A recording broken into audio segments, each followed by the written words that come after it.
Hey, Kay Holland, how you doing? Yeah, I'm doing fine. How are you? I am well, thank you. What area are you out of? Maryland, DMV. Nice. Are you Yeah, wholesale currently? I'm 21. I'm looking to learn more about it. Maybe find a mentor if I can. Try to get into it. Nice. We're going to be introducing a mentoring program in the next 3 weeks. So we'll just watch for the channel. You'll see the intro to it around wholesaling. This is Mark. Good. I'll make sure I alert, looking out for that. Hey, Todd, I put the link for the YouTube for the first 3 parts of the video up right away, so you can just refer to it.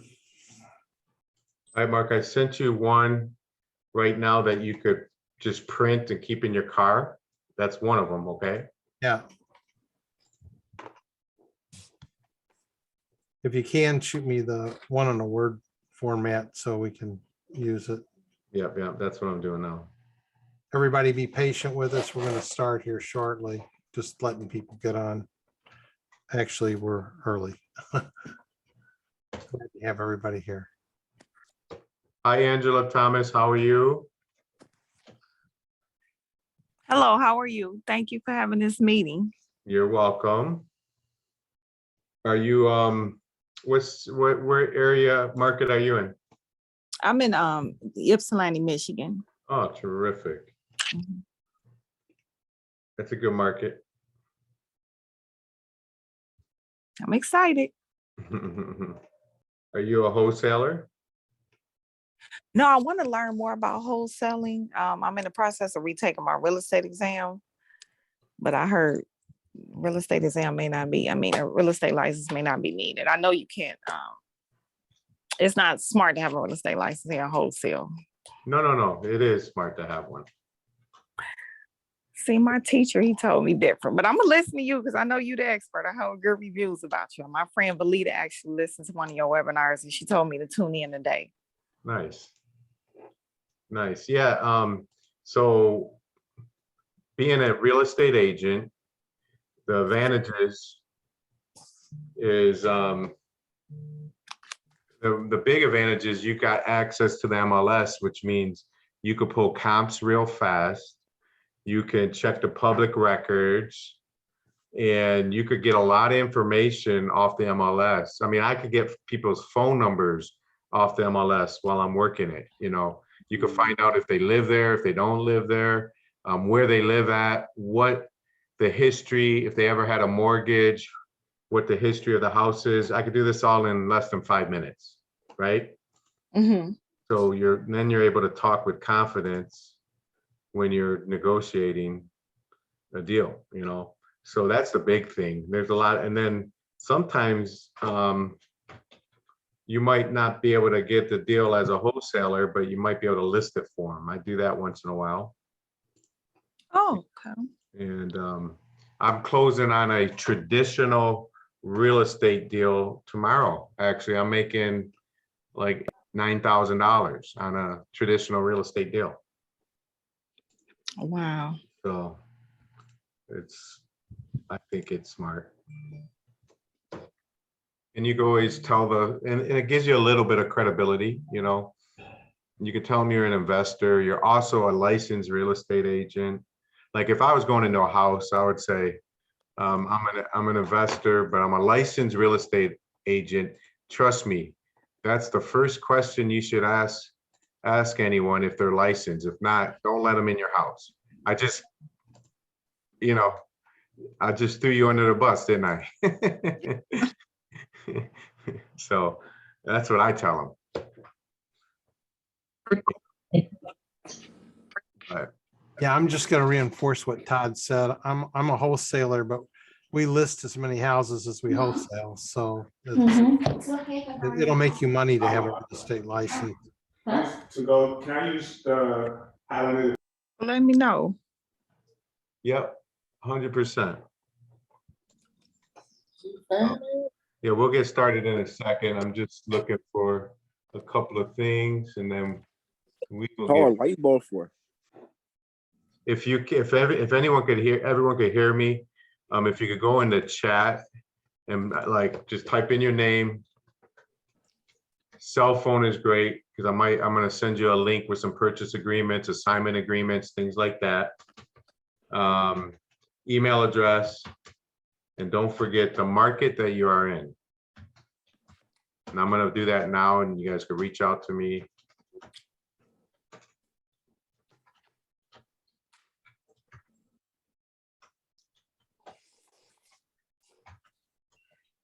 All right, boom. So if everyone could do that, that would be great.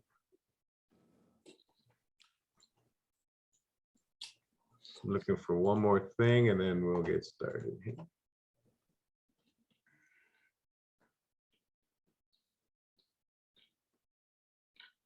Anybody got any wins this week that they want to tell us, brag about? Your bald head. What's that? Your bald head. Exactly. It's getting long, isn't it? Yeah. What market are you in? Turn the camera off. Oh nah. What's that? I'm sorry. I told Nancy to turn that camera off. Oh no, that was a jump scare.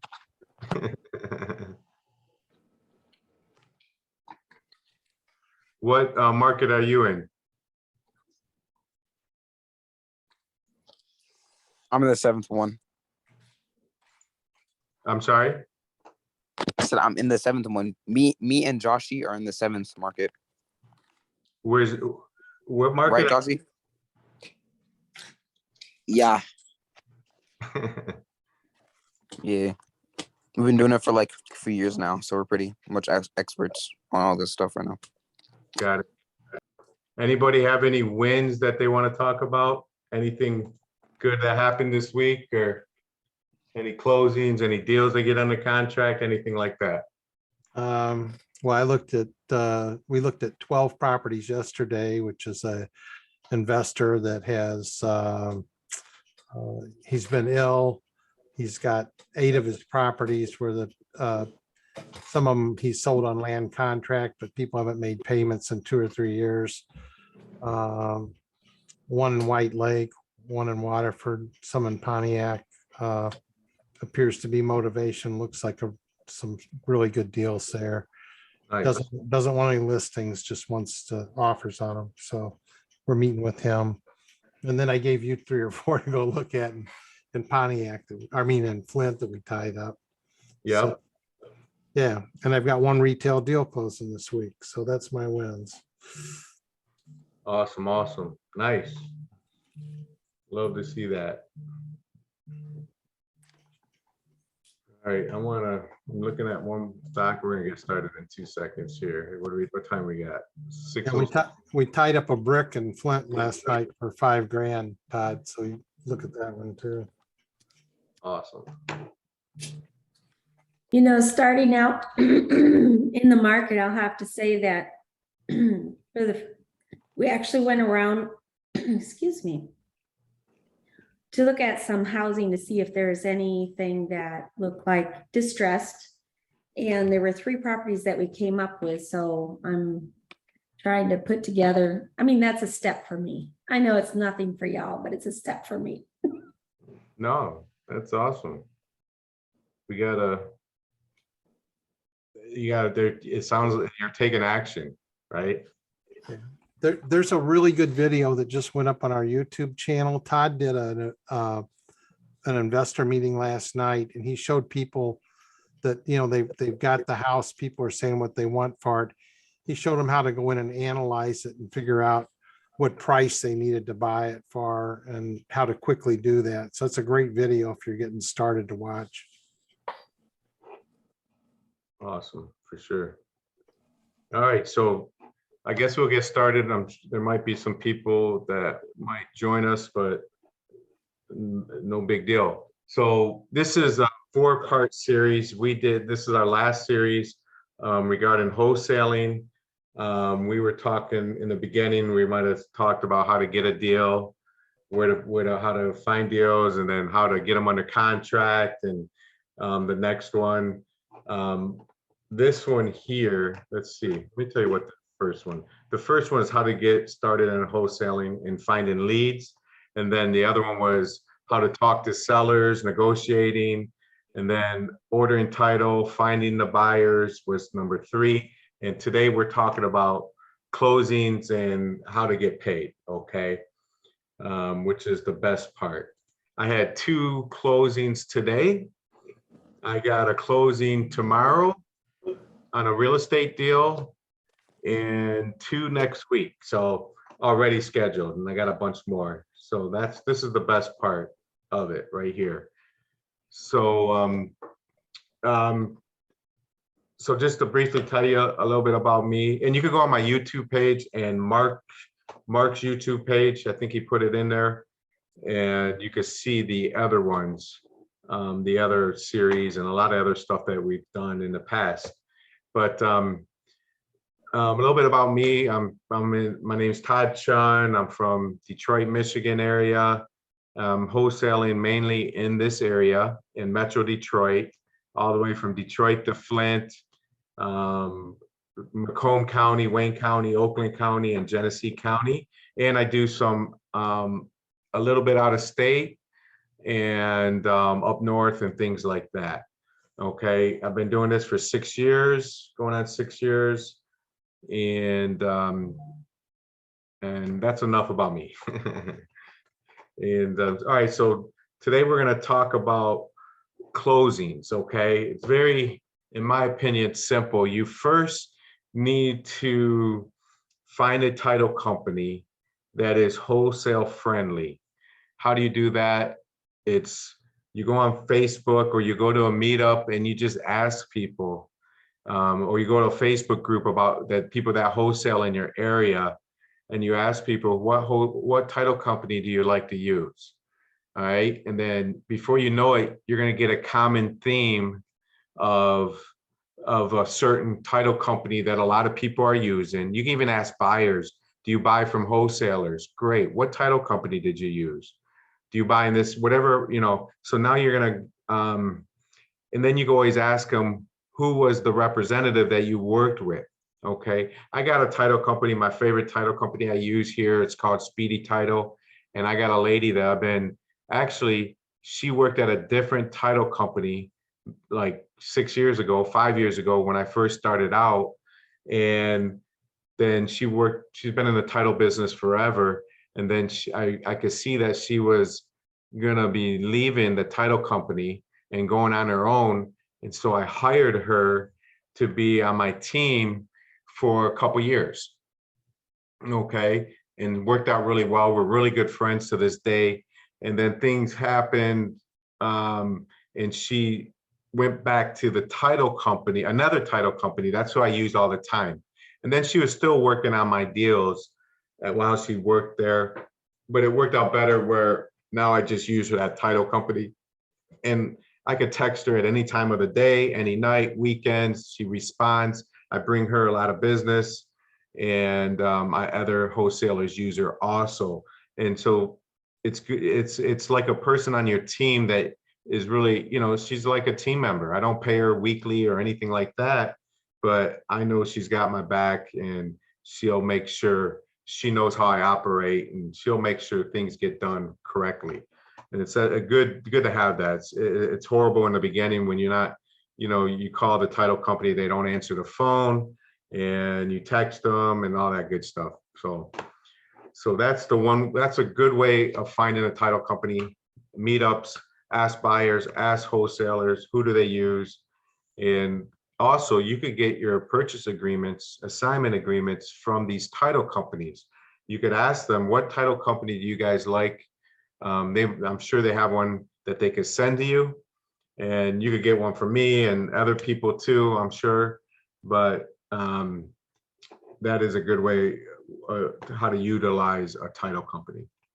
All right, and the title companies, remember, you got a good relationship with a title company. Who do they know?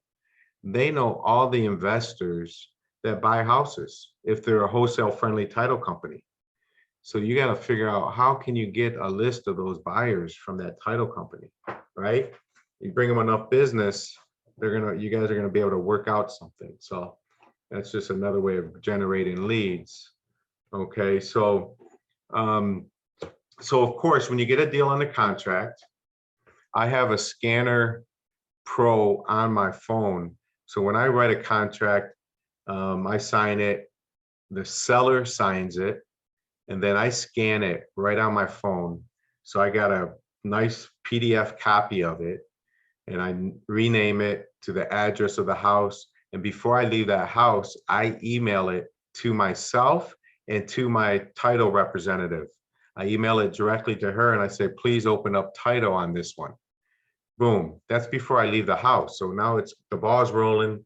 I give the original purchase agreement to the seller and I'm on my way. And I already told him, look, I ordered title, so I'm working on this. I'm putting it in high gear. And so that's a good thing. So now we're ready to close. You found a buyer, you got a deal, you did the assignment agreement. So that's what you got to do when you're ready to close. You got to send over an assignment agreement to the title company. They already have the purchase agreement. And what does the assignment agreement say? And what does an assignment agreement look like? Okay, I'm going to show you that so you can see. And you might know this already, but if you don't know it, let me know. Has anyone not seen an assignment agreement? Awesome. You're not sharing your screen yet. I know. I'm finding it first. Okay. Thank you, Mark. Yeah, let me find one before I share it. Here we go. Assignment. Boom. I'm just gonna.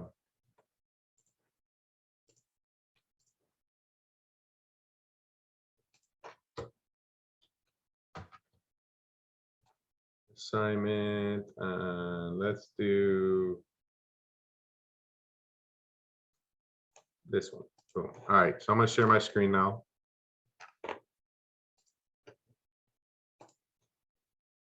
Okay. So here, you guys can see my screen, correct? Yes. All right, perfect. So here's an assignment agreement. So this is me and my partner, Michael, and we're selling the Detroit One Holdings. Here's the address. Sold it for $58,000. We got this deal for, on this particular one, I got it for $30,000. Okay, so we both made some good money on here. Here, the guy put $1,000 earnest money deposit to Speedy Title. So I put $58,000. I don't tell him what I bought the property for. He doesn't know that I got it for $30,000. Okay, because it says right here, assignee shall pay a total amount of $58,000 for the subject property, which is the sum of the original contract price plus an assignment fee. You see that? All right, the assignment fee is the amount equal to the difference between the total amount of the agreement and the assigner's assignment purchase price of the original contract. Okay, so they see that I'm selling it to them for $58,000. They put $1,000 EMD. They're closing on June 3rd, 22. And then other assignee to pay both buyer and seller's closing costs. That shows on the purchase agreement. Because when I send this to the buyer to sign, I also send him a purchase agreement, but I cross off the $30,000 purchase price so he doesn't see it when I send it, because he's got to see what I am assigning to him. I'm assigning this purchase agreement. He doesn't know the price. He doesn't need to know the price. He'll find out the price at the day of closing. It'll be on the settlement statement. And I'll show you what I'm talking about because we're going to look at a settlement statement tonight. All right. So it's a very simple document. this is in my purchase agreement, but I want the buyer to know again, because I already told them that they're paying all the closing costs. Okay, some deals, they don't pay all the closing costs, but 95% of them they do. All right. And that's, I want to make sure I reiterate that. So there's that. And then I don't need to do a JV agreement between me and Michael with the title company. I'll just text my title lady and say, make sure I get paid $9,000 to TC Deals, and the other 9,000 will go to Michael. And they already know that, okay? So that's how I do it, because I got a good relationship with my title company. All right, any questions on the assignment agreement?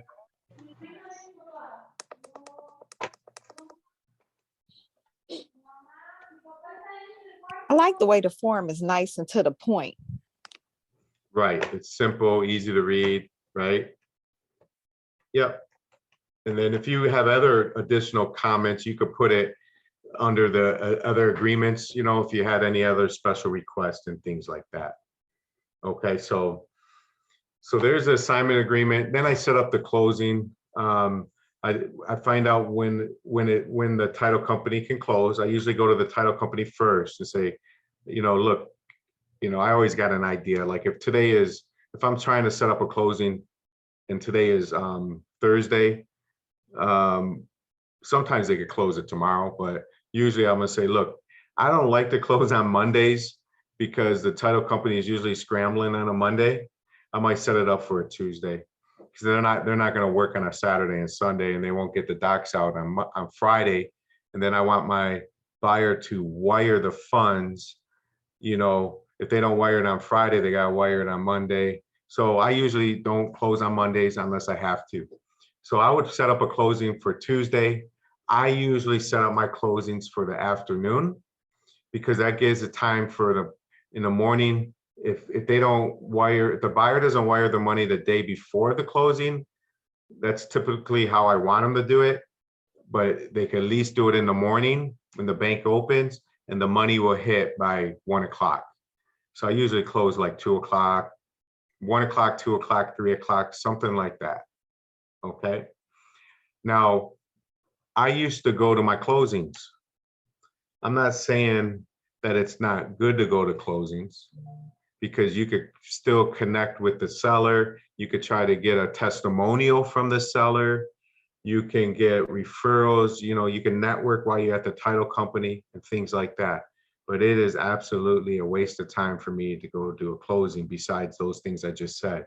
And, you know, by the time I take time out of the day to go to a 12 o'clock closing, I got to leave at 11, 11:30. I'm there at 12. Let's say the seller's late, people are late. I'm not back to the office till 3 o'clock. Okay. And then if I'm there, I got to fix all the problems. If I'm not there, my title company knows how to handle the issues, and they'll fix it. Okay. And they could throw me under the bus if they want, but they will make sure the deal gets done. The seller's there to sign the docs and get their money. They're gonna be okay. Even if they'll fix the document or something like that. Now, I don't want my buyer and my seller to meet each other at the closing. Okay, how do you avoid that? The way I avoid it, buyers do not need to go to closing. There's no original signatures that they need.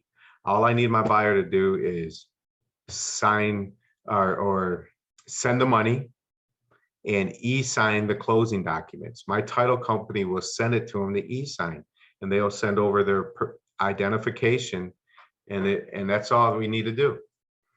So they don't even go to the closing. So my buyer's not going to the closing, they're not talking and things like that. It works out wonderful. Now, if the buyer for some reason wants to go to closing, then I would set it up where my buyer goes first, and then my seller will come in right after, like 30 minutes, 40 minutes, an hour after, and sign the documents. and I'll coach my buyer, and my title company knows they'll never put them in the same room. And that way it's just no confusion, you know, because they don't, my buyer, my sellers never spoke with my buyer usually. They might have seen them at a showing when I showed them the house, but they don't know each other. And I just, you know, no big deal. Okay, so let me show you guys something. Let me show you a settlement statement, and let's talk a few things about that, because I got some good things to say about that. Let me share my screen again. If anyone's new, just jumping on, please in the chat, put in your full name, cell phone, email, and the market you're in, please. Okay. And all right, let me show you guys a settlement statement. I always review the settlement statements. All right, so I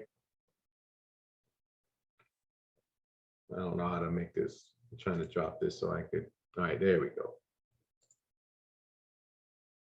Perfect.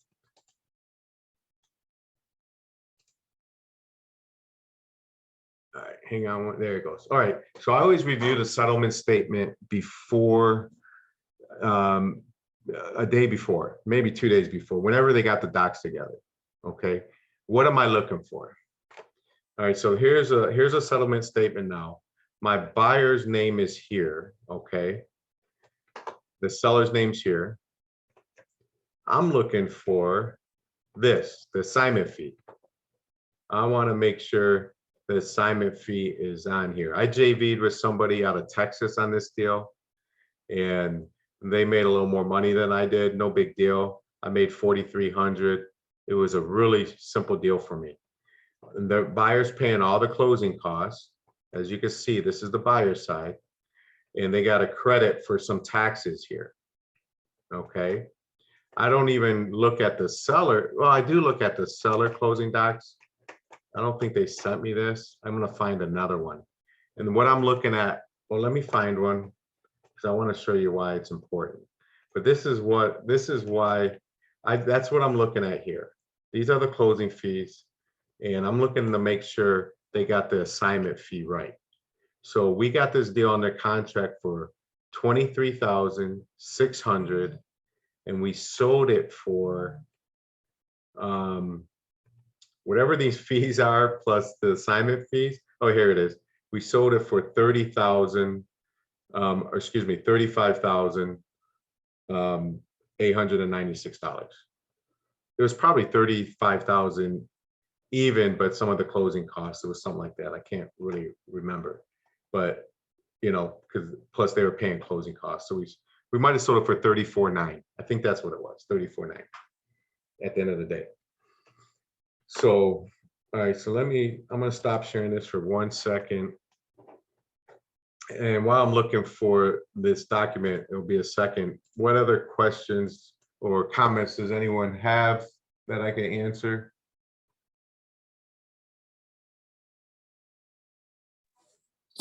Can you explain a little bit more about JVs? I've know the term. Can you explain it a little bit? Yeah, for sure. So let's say you had a deal under contract, or you had a lead or something like that, and you called me up and said, hey, Todd, I got a deal. I know you got a bunch of buyers. Can you help me with this? And we JV this deal together. And I said, sure, we'll do a 50-50 split. Are you good with that? You'll say, yeah.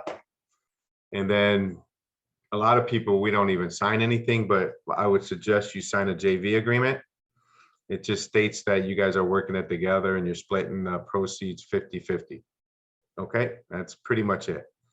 And then I'll go ahead and either get the deal under contract. I like to work it. I want to be involved from the beginning, because I know how to talk to the sellers. I know how to get back in the house to show the people. And I want to create that relationship with the seller instead of having to go through my JV partner, you know, because I want to control, because they're going to say something, you know, I know how to diffuse any, I guess, situation that the seller might be thinking or saying or and stuff like that. I don't know if that makes sense, but that's how you just JV with someone. You have an agreement. When you JV with someone, what does that say, Nancy? Let me see the chat real fast. When you JV with someone, make sure it's not with husband, wife, and that they send a bill for something that you did not plan to pay for. What do you mean by that? Well, I'm referring to my family members that did that. They JV'd, and it's supposed to be 50-50, but then one couple started writing invoices for things that they did, and like, I don't know, just the efforts that they put in, maybe some things, but just the efforts that they put in. And I'm like, So you need to be clear on your contract when you JV. I think it's always good to do a contract. Now you have a trusted friend that you contract with. Yeah, we don't. You guys understand each other. That's different. But if it's a first time, definitely spell out. I would, you know what? So the reason I don't spell it out, because I will do everything on that deal to get it closed. I don't need anyone else's assistance. And just because, and I don't feel bad that someone's not doing much, you know, because I want to get it closed. That's the key. I want to make money. I want to close as fast as possible. We all make money and someone will learn in the process. That's why I JV with other people.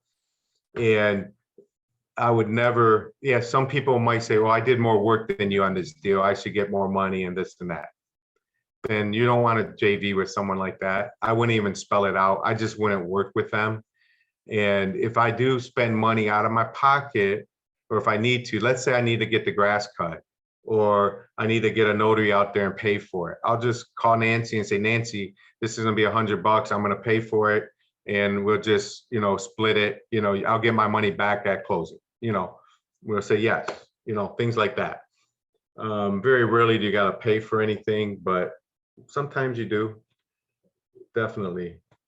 And so I'm just trying, yeah, so JV, that's how you JV. I do a lot of I do tons of JVs together with people. So, you know, I cannot find, usually they do send, I thought they sent me I'm gonna find one because I want to show you guys something. They send me the seller statements also. A lot of times I want, and what I'm looking for in a seller statement, I want to make sure that they're not getting charged any fees. And I want to make sure that the water bill is being paid. Okay. I don't want the title company to miss that, because then that screws over my buyer. And I had that happen before. So, and it's a pain in the butt. There's times I probably paid that water bill out of my pocket just to make my buyer happy. And, you know, things happen, you know, things happen. All right, let me try. I think I might be able to find one on this deal. I think I got it.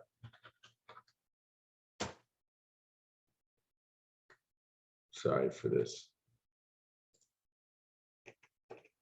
Yep, I got one. Perfect. All right, let me share my screen. This is a deal. This is a crazy deal. I had a squatter in the house. It was a 2-family house. And the guy was raising pit bulls in the house. And the house was nasty. You could smell the dog urine and everything else from the outside of the house. It was rough. And anyway, I was listing it as a 2-family house, listing it at $49,900. Okay, no, excuse me, $39,900, 40 grand. And I had it for $20,000 under contract. So I was trying to make 20 grand. Me and another guy, we got a guy that markets, another guy that gets the deal under contract, and I sell it. So it's kind of a 3-way split, kind of like. Long story short, couldn't get anyone. I had people go by the house, try to get in, they couldn't. No, everyone wanted the guy out.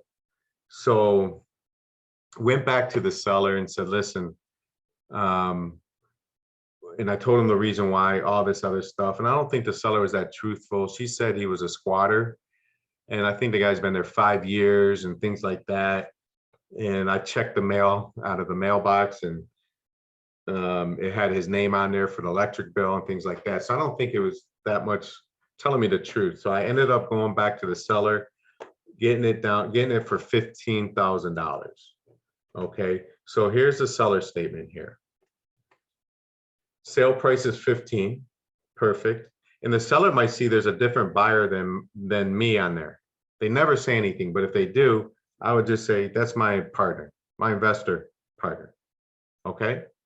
And they never see the buyer statement to see how much money I'm making. They use 2 separate HUD statements, 2 separate settlement statements. And I'll show you here what I'm talking about. A buyer statement, this is actually the seller statement, okay? So you can see that $15,000, there's a water escrow. The water bill was $3,500. Then there was a blight violation. They had delinquent taxes. At the end of the day, the seller got $7,801. Okay, but they had to pay, but there's no closing costs, as you can see. So what am I looking for? I'm looking for the water bill, making sure they didn't pay any closing costs, and that's really all I care about. Okay, now I'm going to go to the buyer statement, and here's the wiring instructions. I'll make sure I send that to my buyer so they can wire the money, or have the title company send it. I send it and then they send it. So this is the buyer statement. So it's the $15,000. They're paying the taxes that are due, it's that they're paying the taxes back that you can see from 7/5 to 7/1 in advance, okay? There's some closing fees, wire fees, and then the assignment fee. On this one, I made $4,500, okay? So they've wired $30,649. So that's why I look at both of them. I want to make sure my check's right, make sure the other people on my team that's getting money's right, and see how much money they got to wire. And then on the buyer statement, the seller statement, I want to make sure the water bill's on there and things like that. Okay. So yeah, so once I get those copies and I approve those statements just by text message, I'll send a copy. I'll text a copy or email a copy of just the buyer statement to my buyer so they can approve it, and they wire the money, and I set up the closing for that Tuesday. And like I said, my title company I have my title company wire funds to my account instead of or they could overnight you a check, or you could go and pick up a check, which is a waste of time picking up a check. All right, so wire's the best in my opinion. It goes right into your bank account, and you can keep making, getting deals. And that's really, like I said, they send the documents to the buyer to e-sign, makes it easy. They wire the money. Once the money hits, of course, the seller cannot e-sign because there's a couple of docs in there. The warranty deed needs to be notarized, and there might be another document that needs to be notarized. So if it's out of state, then they could print them and take them to a bank or someone they know to get them notarized, or I'll even pay for a courier notary to go to, set up something, go to them and make sure it gets done, and we get they overnight the documents back. The title company pays for the overnight. They get a scanned copy and everything gets done. That's how we just did a deal yesterday. So, and then, as soon as the wire hits and the closing docs, they fund it, and that's how you get paid. All right. Let's see. So that's pretty much how the closing part works. So really, you got to find a title company and create a relationship with them. I say you get 2 title companies, maybe 3, But I have three that I use constantly, but one I give 90% of my business to, the other one I give 5%, and the other one 5%, you know, here and there. Because you never know when. I was using one title company for a year, for a long, long time, and they were doing me special favors at the auction. When I go to the foreclosure auction, they were looking up things for me and sending it to me within 10 minutes. And I appreciated that. They didn't charge me, and I gave them all my business. And then one day, and I always appreciated it, told them I appreciated it and all that good stuff, told them I'm giving you all my business, told everyone about them. They went there. And then one day he's like, we can't do that anymore. Because whatever. I said, come on, I need it, you know. He said no. So found my other title company that I was using 5% of the time and said, look, this is what I'm looking for. Can you do it? And I'll give you 90% of my business. And they said yes. And now I go to them. And I don't use that other company. I haven't used that other company in over a year. So not mad at them, just needed, you know, scratch my back, I'll scratch your back, I guess, type of deal. And it's that, you know, so, but anyway, yeah, that's why you need a few, get a good relationship, great communication, and they'll look out for you. So here's one thing that some title companies do, some don't. And if one does, I had one title company that won't do it, so I won't use them. So if you get a deal under contract for $15,000 and you sell it to a buyer for 30, or let's just say for 20. So you're making $5 grand. The title company, if you don't say anything, will give title insurance to your buyer for $15,000, not 20. And I had this happen to me recently where they needed to file a claim of interest because the person selling it was doing some type of fraud and they never really owned it. So my buyer had title insurance up to $15,000, but not 20. So I took my money, I spent my money, but he's not covered. He's losing 5,000, okay? And I'm the type of guy, depending on the buyer, I'll probably pay him back the $5,000 because I know he's gonna keep buying houses from me and I'll get it back. You know, it just creates the relationship. So now what I do, I've been doing this for a while, is I want them to provide title insurance for the full amount that I sell the deal for the 20,000. And it only costs $50 more. And my buyer will always pay it. If not, I'll have them sign something that says they elected not to get title insurance for the full amount. They only want it for the 15,000. That way I could sleep at night if something, you know, if there's a claim that needs to be made. How many times a claim needs to be made is very rare. You know, if you do enough deals, you're gonna get some claims that need to be made because something wasn't right, you know, stuff like that, but very rare. So that's a tip that I would suggest you do, is to cover your butt and to protect your buyer. You know, even if the buyer then, if they have title insurance for 20 and they put 10 into it and there's a problem, they don't get that 10 back. They have to go ahead and sue the title company for that 10,000 or somebody or something.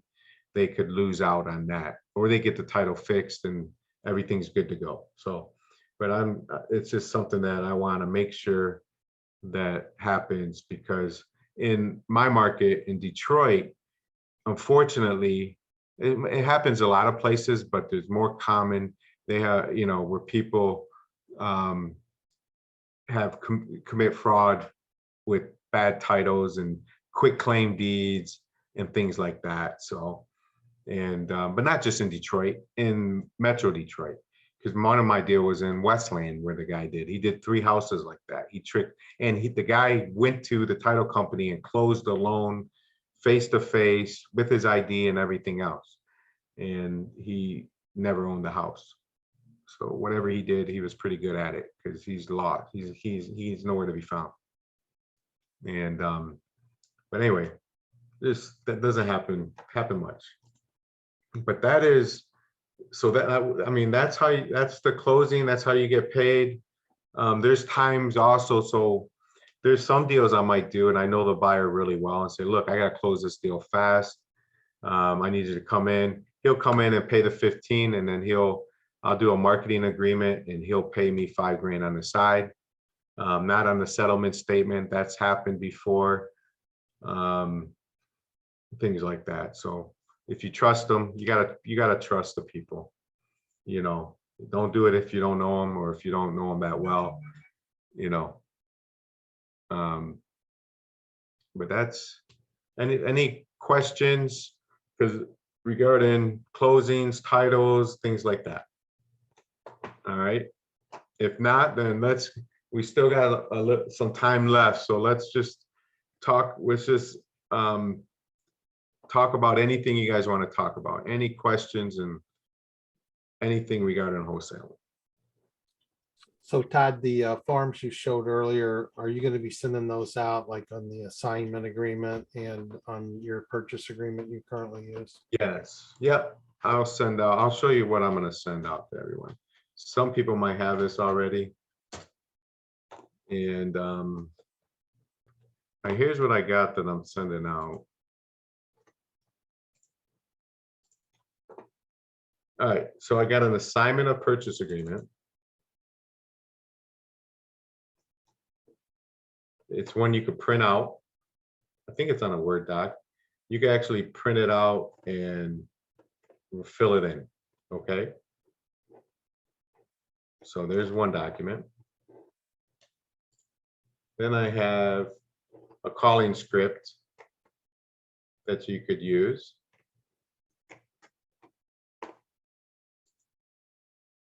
I have a lead sheet.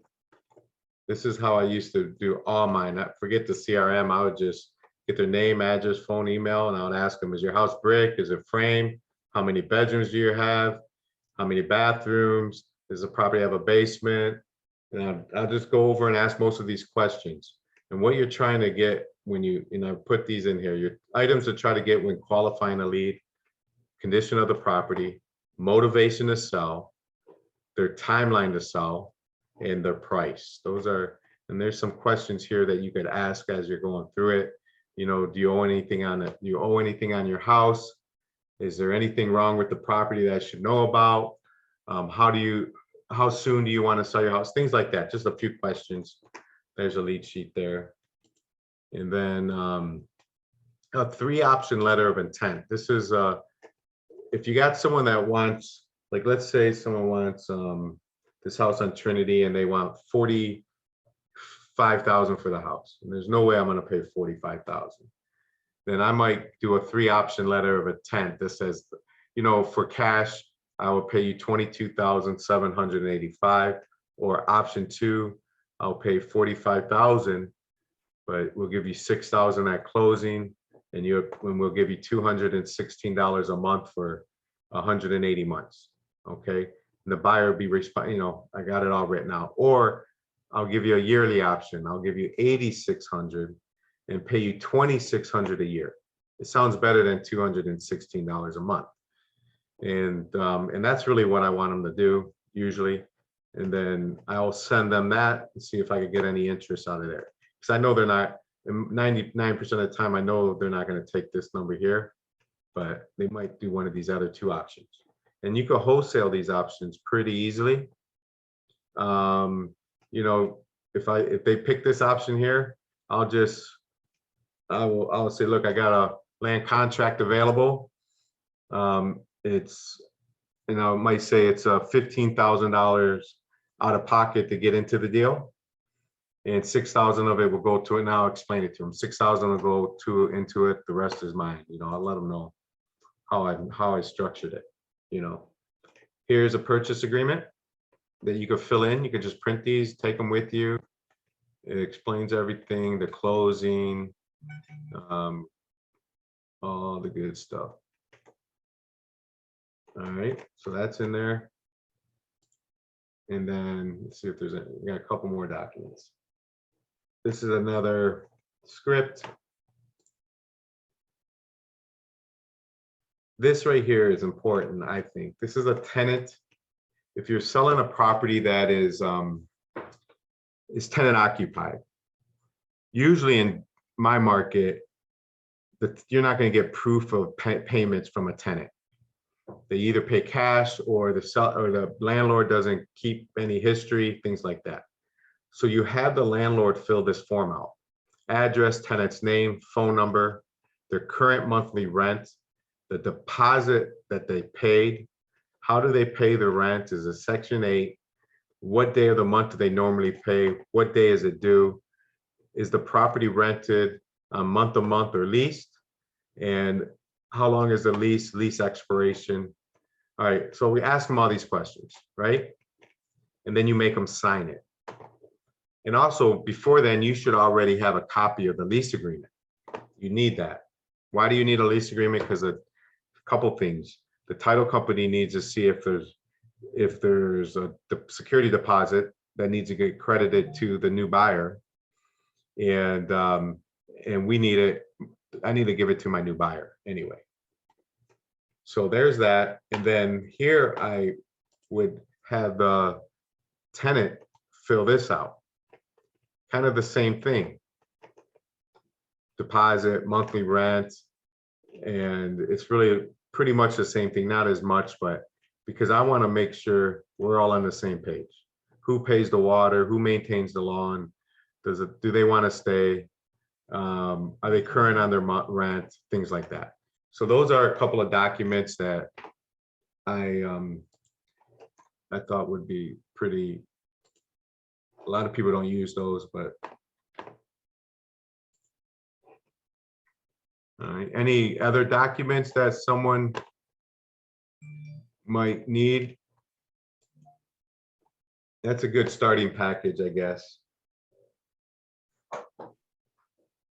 So let's see. Let me get out of that. I would like the sample of when you go through title and stuff, just like one, so I know what to look for, what comes next, kind of thing, just like the whole process. I mean, it's almost like I need to, like in my mind, put it on an Excel sheet, like this is where I'm going to start, this is what I need to do next. If they say yes or no, then this is what I need to do next. It's like I'm more visual, so that would help me. Okay. It can be bogus stuff, I don't care. Well, just don't let that hold you back. Really, the only thing you should think about is finding someone that might be interested in selling, because you and I work, we're going to do some work together. We already talked about that. So, but just find someone that might be interested in selling, and then you'll learn what's next and what's next and what's next. You do 2 or 3 of those, and you can, it's better for you to write down, because I'll miss like 5 steps because I just fly over them. But good for you to then say, what do we do next? What do we do next? And I say, okay, this is what we do next. You write it down, and once you get the lead, then what do you do next from there? Because I probably do, what I'm trying to say is I probably do like 5 things that I don't even think that, how am I going to teach you that? It's just natural, right? And then, yeah, so, but that's, we could definitely, on the settlement statements, that's why you have a good title person. But yeah, kind of like a checklist. I might even have a checklist, because I do have a checklist. I'll put that in there. And what it's like my closing checklist. I'm gonna find it because I've created this closing checklist, used it for a week, and that's it.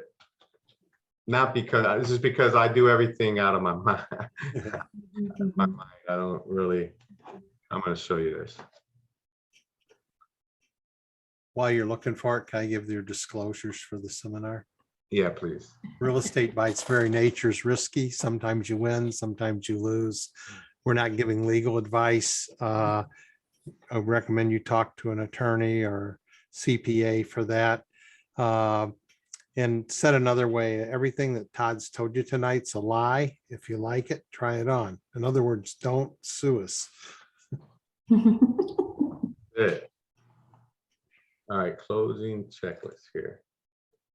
All right. So here's a closing checklist. I could drop this in that box also. So address, date of closing, title company, location for the sellers, time of closing for the sellers, the sellers' names, okay?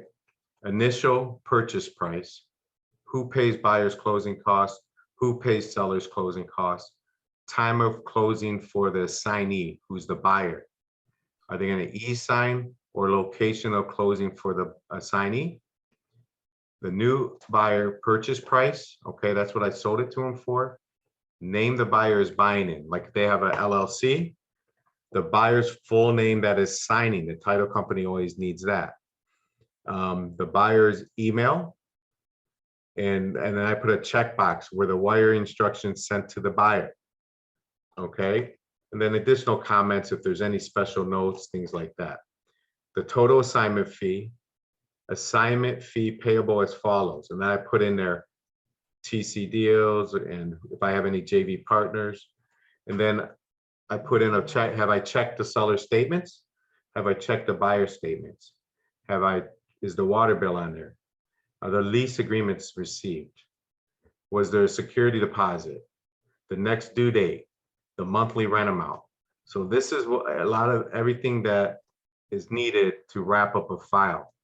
I'm glad you said that, Nancy, because I think that's a really important document for somebody. Now, when I do a closing, I already know all this mentally, and I make sure, but if I hire someone, I could send them to this and they could fill this out as they go and make sure they get it to the title company, you know, instead of me trying to teach them what I know. That's what I was thinking when you were saying that. How am I going to teach you this? You know, or write it down, but I did, that you made me remember.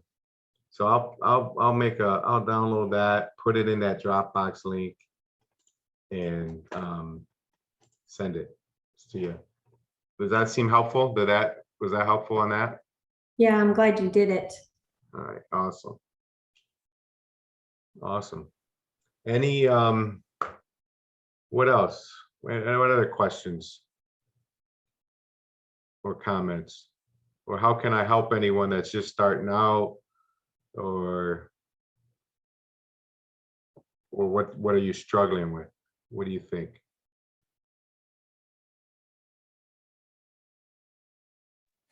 I think I was just nervous getting out there on my own, but kind of like Nancy, knowing what to do, what steps to take, like kind of like if you get one response, like where do you go from there? But I think that form you showed probably help more with that. Yeah, I could send you yeah, I could send you guys a link to a YouTube. I sent it to Nancy. Really, it's a simple 15-minute YouTube video that shows you how to talk to a seller. And I thought the guy broke it down beautifully. There's all kinds of ways of doing things. You could listen to 20 podcasts and they all do it a little bit different. I just didn't want to,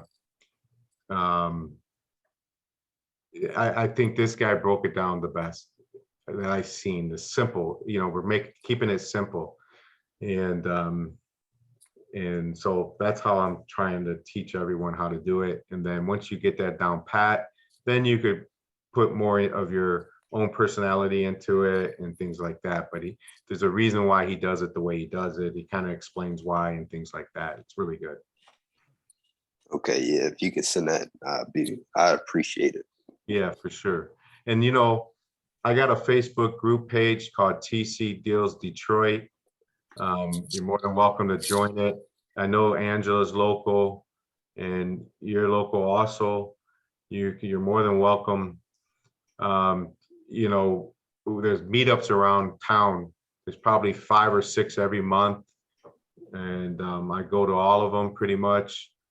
And you guys that's where you're going to meet people and learn a little bit more, excited, ask a few questions and things like that. So definitely it's something that you want to think about.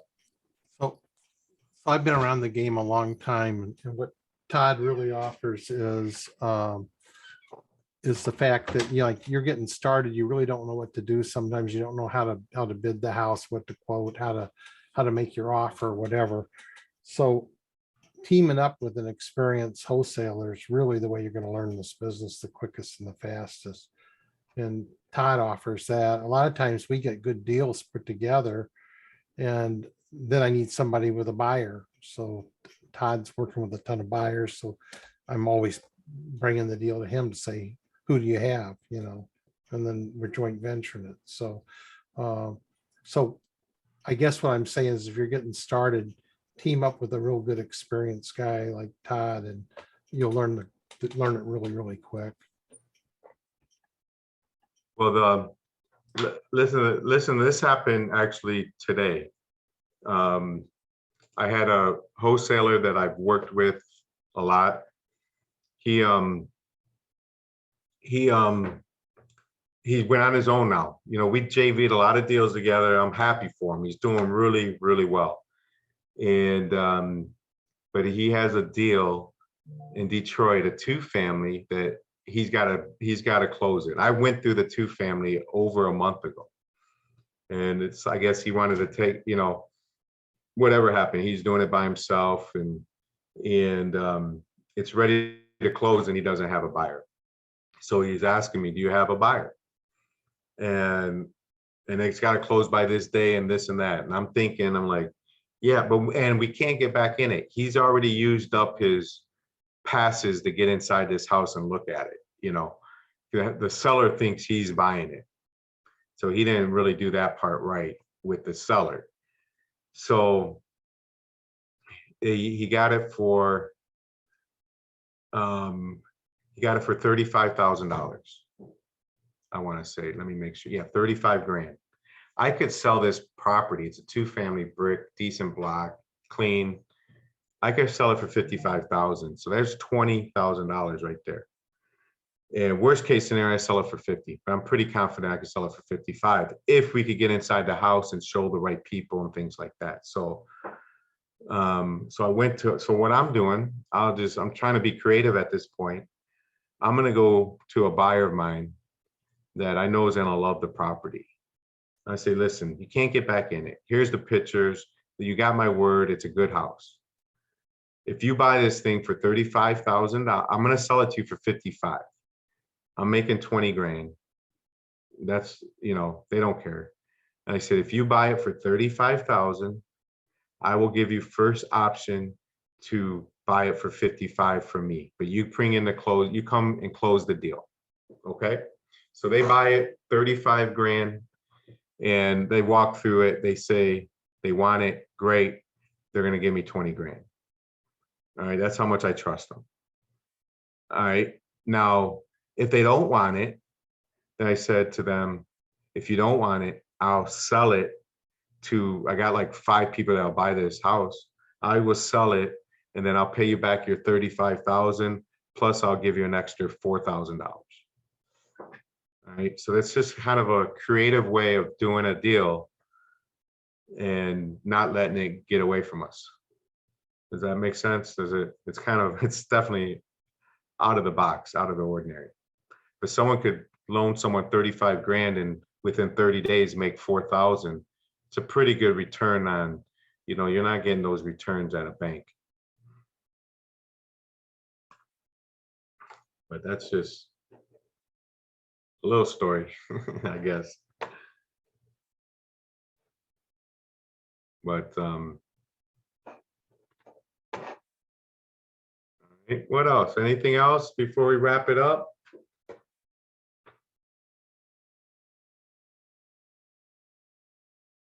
All right, awesome. Well, on Wednesdays, I do a 7:30 p.m. every Wednesday. I just do a quick 30-minute talk about wholesaling.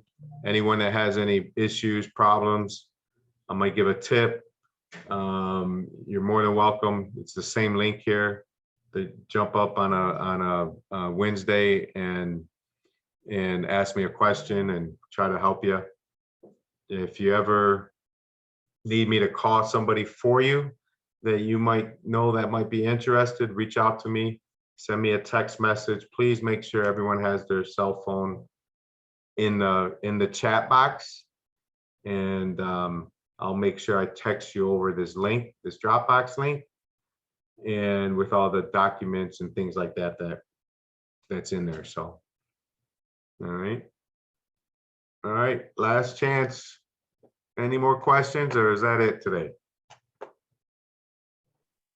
I just want to thank you so much for holding this educational seminar. Thank you. Appreciate that. You're welcome.